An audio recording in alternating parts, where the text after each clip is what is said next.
I don't see the disconnect between the two of us, and I'm sorry that I'm missing it. Here are you and the Inspector General, Michael Horowitz, answering the same question. Do you think this is vindication?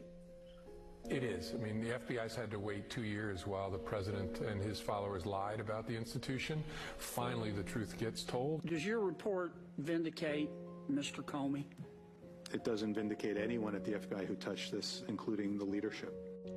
The IG says you should feel no vindication. Well, maybe it turns upon how we understand the word. What I mean is that the FBI was accused of treason, of illegal spying, of tapping Mr. Trump's wires illegally, of opening an investigation without justification, of being a criminal conspiracy to defeat and then unseat a president. All of that was nonsense. Here is what you said about the FISA process and what the Inspector General Horowitz said this week. Take a look. I have total confidence that the FISA process was followed and that the entire case was handled in a thoughtful, responsible way by DOJ and the FBI. We identified significant inaccuracies and omissions in each of the 4 applications, 7 in the first application and a total of 17 by the final renewal application.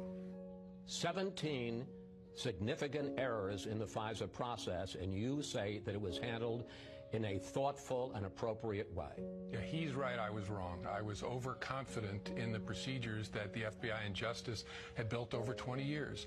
Again, here's your version, and again, here's the Inspector General. My recollection was it was part of a broader mosaic of facts that were laid before the FISA judge to obtain a FISA warrant. And we concluded that the Steele reporting played a central and essential role in the decision to seek a FISA order.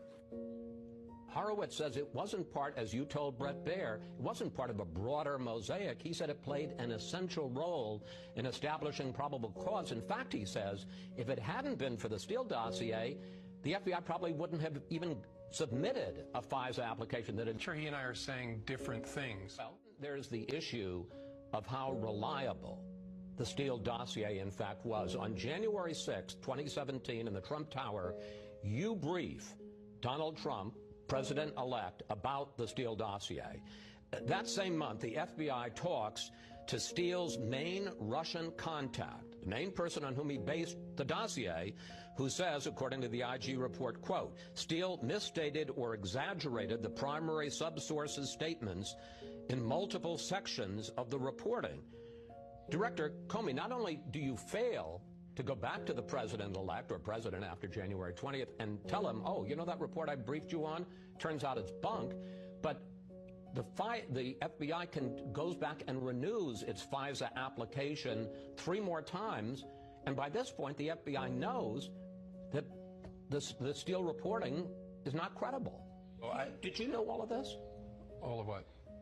Everything that we're talking about here. Did you know that, in fact, the Steele report was the key for probable cause? Did you know that the FBI had talked to the Russian contact and he said what Steele said he had told him was not true? Did you know this? You're the FBI director. First, again, the report will speak for itself. I don't believe the FBI concluded that Steele's reporting was bunk after talking to a subsource. But no, I didn't.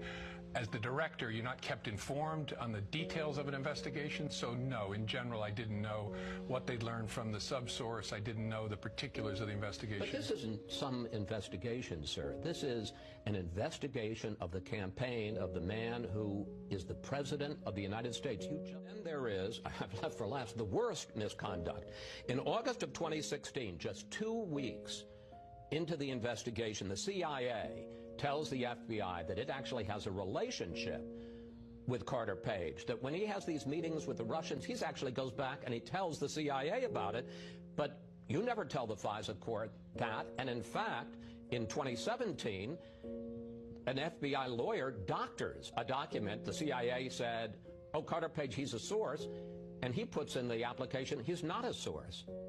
Yeah, I got to take issue with I'll answer the question, but one of the predications of your question, the Inspector General did not find misconduct by any FBI people. He found mistakes and negligence and oversight. No, that's not true. In the case of Kevin Kleinsmith, he has referred it for a criminal investigation. Right, but that's not been resolved. This business with the lawyer changing some email to a partner on the team. I mean, you make it sound like it's not much. It's very important. It's very important. I mean, not a source to not a source is a big deal. Remember how we got here. The FBI was accused of criminal misconduct. Remember, I was going to jail, and lots of other people were going to jail. People on this network said it over and over and over again. The Inspector General did not find misconduct by FBI personnel, did not find political bias, did not find illegal conduct. Inspector General found significant mistakes, and that is not something to sneeze at. That's really important. But the American people, especially your viewers, need to realize they were given false information about the FBI. It's honest, it is not political, it is flawed. It's unclear what the motivations were. On the one hand, gross incompetence, negligence. On the other hand, intentionality. Gross negligence, or they intended to do it. They intended to lie to the FISA court.